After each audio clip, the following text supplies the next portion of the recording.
નમસ્તે બાળ મિત્રો, કેમ છો? મજામાં ને? આ સમર વેકેશનમાં તમે શું કરો છો?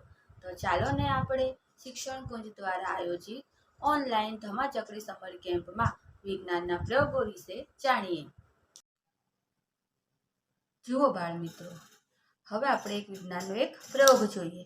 આ પ્રયોગની અંદર બે પાણી ભરેલ ગ્લાસ લેવાના છે. બંનેમાં પાણી છે.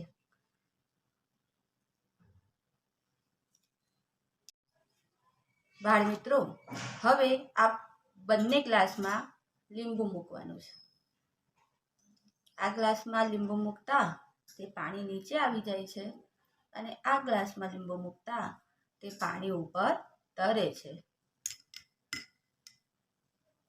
આવું કેવી રીતે થયું બાળ મિત્રો? બંનેમાં તો પાણી છે, તો કેમ એક લીંબુ પાણીમાં ડૂબી ગયું અને બીજામાં એ લીંબુ પાણી પર તરે છે?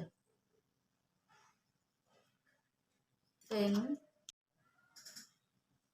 વિચારો બાળ મિત્રો, આવું કેવી રીતે બન્યું? હા, આ પાણીની ઘનતા વધારે છે, જેથી લીંબુ પાણીમાં ડૂબી જાય છે અને આ પાણીની અંદર મીઠું ઉમેરતા તેની ઘનતા ઘટી જાય છે, જેથી એની અંદર મૂકેલું જે લીંબુ છે એ પાણીમાં તરે છે. આભાર.